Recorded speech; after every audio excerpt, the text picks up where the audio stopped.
Okay, the first thing I've got down, a little reminder to make sure I'm a little structured. Pros and cons of the West Highland Way. There wasn't really any cons at all, it was all pro, it was all good.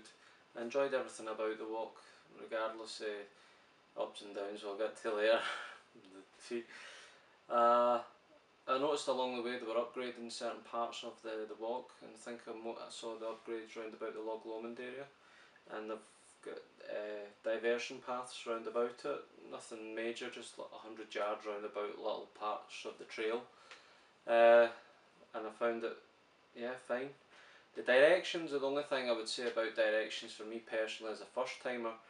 I think they could have had a few more of those stumps. It's just a big wood, brown wooden stump with a yellow arrow telling you where to go. And sometimes along the trail at the beginning there's different icons on different stumps for different walks or different areas and things, so it was confusing for me at first when I got stranded on my own. On the second day I wasn't sure where to go, I had to use the GPS, which saved me. That was a really good thing, I'm glad I brought that. So at times at directions, arrow points, and when you see ahead at points there's maybe 2 different areas, so and that's all you get. So I would say make sure you have a map, and if you can get a good GPS, like my Garmin 64S, that was a really good one and it really saved me from getting lost, so be aware of that. The terrain was mixed, one part of it you're on crossing the roads, other parts you're on the muddy trails, and for some of the walk, like the last stretch of Loch Lomond and parts going into the Glencoe area, lots of rocks, lots of constant up and down, turn around bends, uneven ground, loose rocks and stones, and so make sure you've got good boots to protect your ankles and your feet basically with that, and any things you need for knees or whatever. There's definitely a difference with the terrain. Financially, it depends how long you're doing it, and it depends in what way you're doing it. Are you doing it the way we did, with carrying everything on your back, pitching the tent at the campsites a couple of times? Hopefully you maybe get the bothy for free. We paid £5 one night for a tent pitch, other places had it like £7 or £8 per tent. Wigwams are a bit more, £25–30, which you can split between you.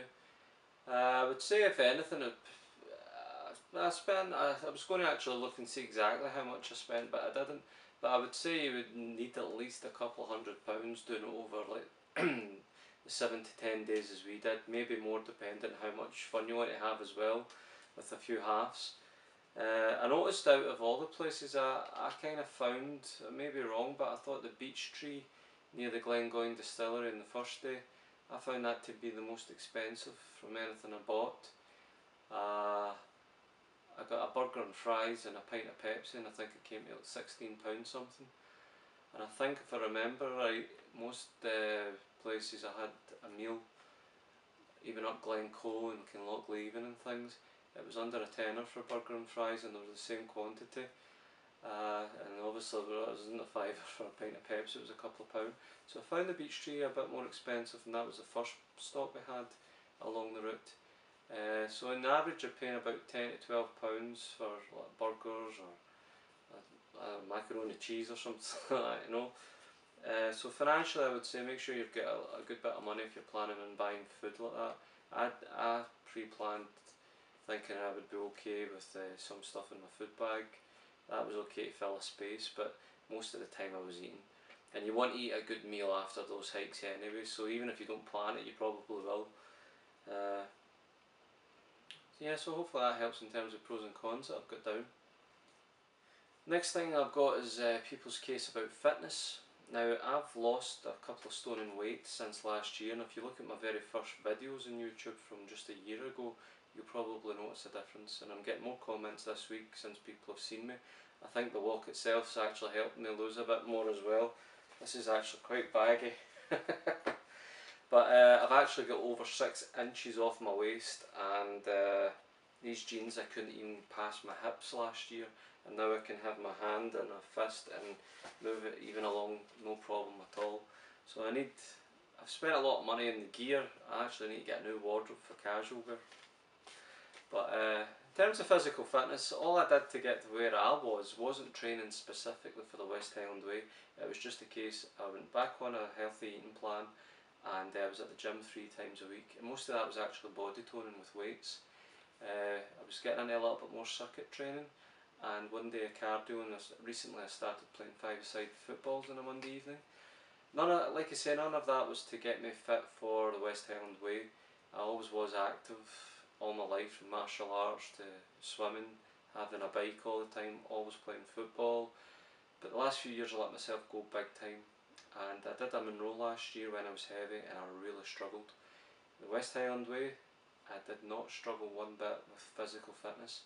The only complaint I had, the feet and the boots, as you know if you've been watching my videos. Other than that, I had nothing to complain about, nothing to do with my lungs, my heart, my mind, nothing at all. Everything was great. And a lot of people seem to go on about this devil's staircase. I never had a problem with it. And the same with Conic Hill, and the same with going over the hill at Kinlochleven. I stopped more for the guys that day, they were taking it easy, but I physically felt great. Just keep yourself hydrated as you go along. I'm not a great big water drinker actually. I probably drank more water, 1 to 2 litres a day on that walk, and that's a lot for me compared to what I usually drink. I've never been a great water drinker, but the water's a lot nicer up in the Highlands, and if you use the Sawyer filler or things like that, which is on my shopping list, it comes in handy all the more. But physical fitness, I was absolutely fine personally. I had no problems, and it really made me realise I'm actually a bit better at these things than I've let myself believe the last few years. The last few years have just been a slide down. I put on a lot of weight, and the confidence seems to go down and everything else that comes in with that. But this walk for me really helped me realise I'm still young in a lot of ways. I just turned 30, believe it or not, and I would say I've got a lot of life in me. And mental fitness was really the case for me as well, because of the state of my feet on the second day. I had to keep going on. I was almost coming home the second day at Conic Hill with the weather, the way everything was going, lack of experience. So yeah, I would definitely not worry about physical fitness. We met many people along the way, all different shapes and sizes and ages. There's some old guys there have been doing it every year for the past 20-30 years. They're retired, some of them are a lot heavier than others. They're doing the B&B each night with the walking, enjoying it now. And from mid-afternoon they're getting a good drink down them, and they're still up the next day doing the walking. Doing it at your own pace, you'll get there. The thing I found better going up the hills, it was better on my feet for starters. Incline seemed to have been my friend. Do small steps, even faster small steps if you wish, rather than big leaps and rushing, because that'll just wind you and you will be tired. Small steps each way along the way will definitely get you there just the same, and you'll be better for not being so knackered. Yeah, so just do a little bit, maybe a training a couple of months before, get out a bit more walking, make sure your boots are getting broken if you're getting new boots. I think the people who had the same complaints with me in terms of blisters and that wasn't because their boots had faults with them like mine did.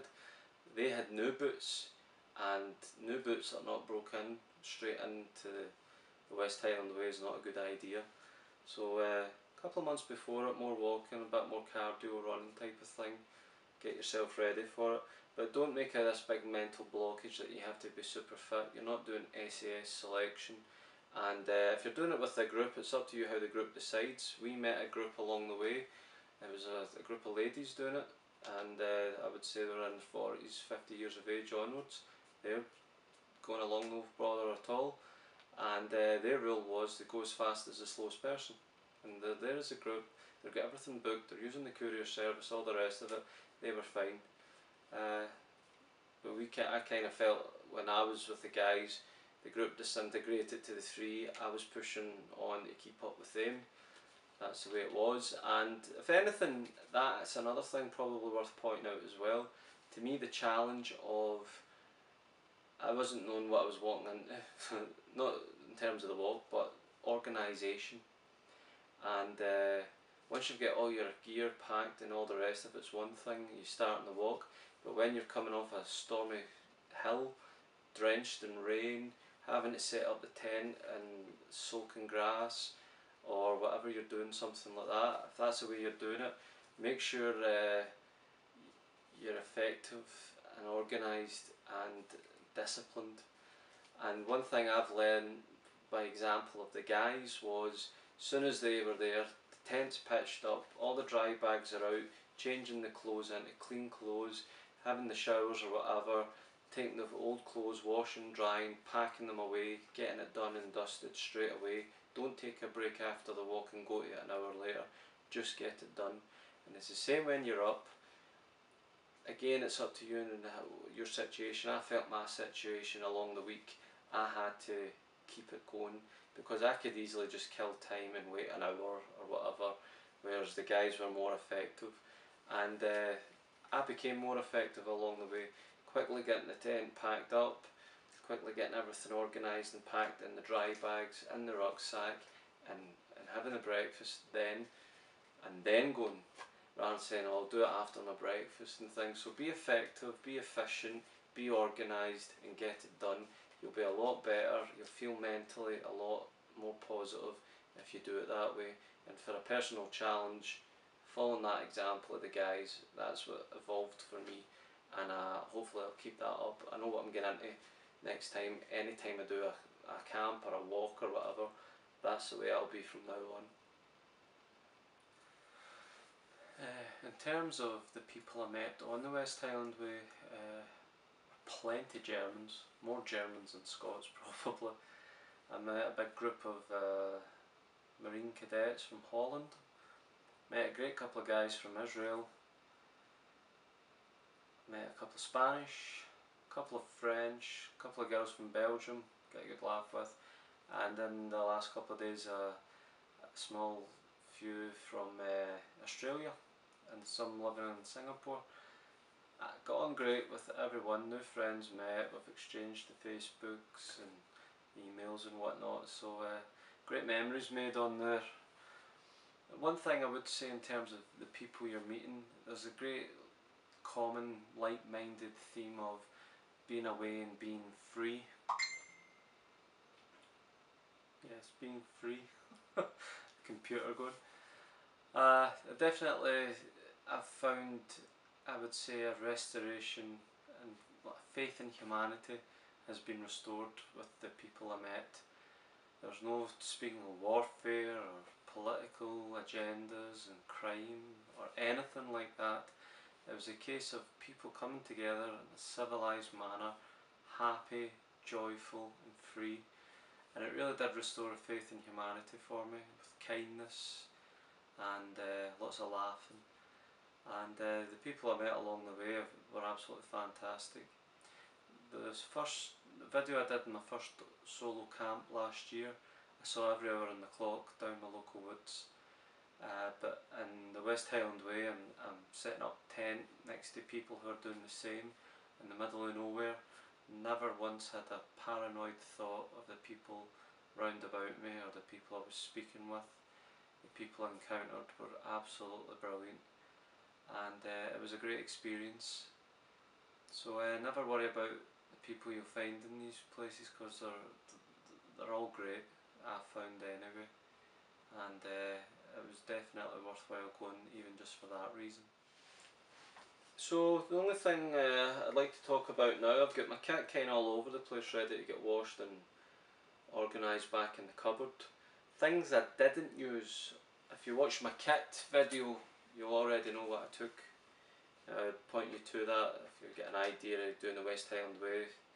Hopefully the playlist of all the West Highland Way this year is on it and you'll see my kit. One thing I didn't use was the camping stove, the windproof thing for the camp stove. I didn't need it. The places that we were staying in, even the campsites, there's places there where you could cook and there's no need for any wind covers. even the times we used it outside, the gas was fine, so that could have been space and less weight. The other thing I'm looking for, it's in front of me, the other thing I didn't use, apart from the one night in the bothy, which I think is part 3, is the camera and the tripod. I didn't use them apart from that one night. I could have stopped along the way and got better video and photographs using the camera, the Nikon camera, but the idea of taking the pack off, getting it out to do it, put it back in and going out just wasn't appealing at all, even on the good days. So all my video, actually 99.9% of everything you've seen in my videos came from this little guy, the HTC Desire mobile phone.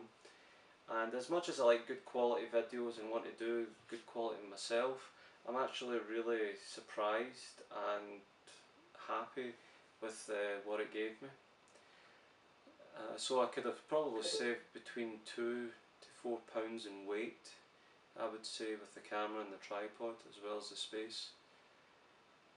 The flip-flops I used were okay, but I think like Derek used those Keen sandals for airing plus good soling on them. I'm looking at maybe invest in that. I'll maybe invest in the Sawyer water filter, that's on the shop list as well. I'm definitely getting a new pair of boots, and I've got great news. I'm really happy today. I went down to go outdoors, I showed them the boots, and I told them from the beginning I suspected there was a fault, because I did experience a little bit of wetness in the first time I used the boots on the damp pavements when I was breaking them in. I thought no more of it, and then the West Highland Way, the rain puddles, it was clear that there was something wrong. And during the course of the week, when I looked at them today, there's about a 2-inch cut along the Vibram sole, and there's a lot of flat metal sheath starting to stick out. So there's definitely something wrong, and as soon as the guy saw it, he was surprised. So good news is, after having them for a year and only recently getting put through the test, they offered me an exchange or a refund. And thinking they've let me down that one time and knowing to get a better pair of boots, I says give me the refund and I'll put them towards a better pair, which will probably be a bit more expensive. So that's the plan. I'm looking at boots just now, and if you've got any good ideas, leave the comments about what good boots you like. I'm looking at a couple of expensive Mammoth ones, Salomon I think it is, but the man in the shop pointed me towards, I think it was a German kind, Mendel, something like that. So I've been looking at them as well. So if you've got any good ideas of good boots, please let me know. Take pity on me after watching these videos. So I'm really glad we go outdoors doing that. I wasn't expecting it. All my wetproofs were great. My Berghaus hurricane jackets are great in the stormy weathers and all the rest of it.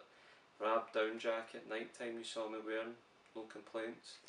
The only other 2 items I'm going to say out of the whole kit that I thought were really good, and it's new to me, was the walking poles. And these are cheap and cheerful. They were only a £5. High gear. I need to admit, as much as cheap and cheerful isn't great with everything, high gear always seems to have done well. It's a high gear wind cover stove. The high gear base layers were only a £5. I wore them every day. They served me great in terms of keeping me warm just with a jacket over me if I needed it in the rain. I never felt cold once during the walk with the body heat, and they did the jobs great. Walking poles I'll always use, and I'm even thinking of using these with the tarp setup and hammock camping, which I'm hoping to do this week or two. So stay tuned for that. And the only other thing I was surprised that I really enjoyed wearing was these shorts. Just boxing Everlast shorts. I think the material helped with the chafing, and the Vaseline I used, because I was starting to get a little bit of chafing.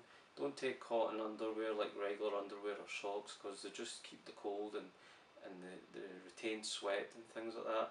These helped with a bit of Vaseline on until I got to Tyndrum at the Green Welly shop, where I bought the cycling shorts, because they had a good wick, I think it is called wicking or something.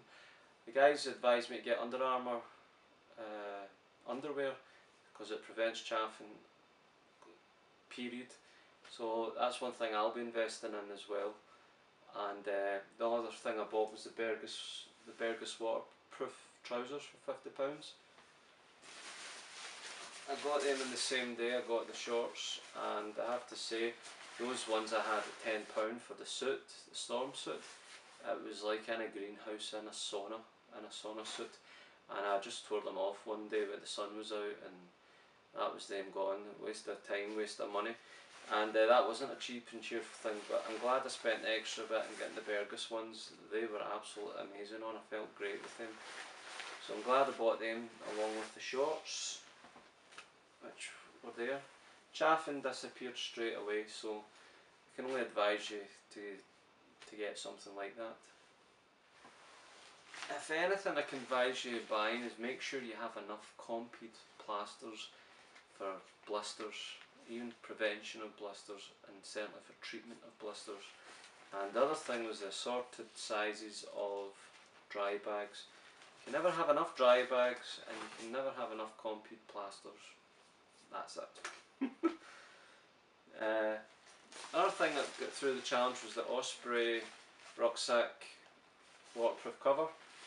Done great in all the weather it came with it, and there was plenty of rain, and a great storm day, and it done well. And I don't know if it's just the way I've packed it or put it over, but there's been a little tear, so I'm just going to patch that up. In terms of the waterproof, that did great.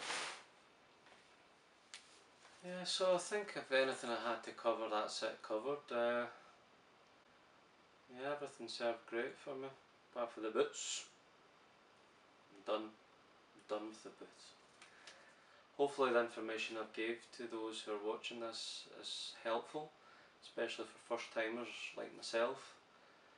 I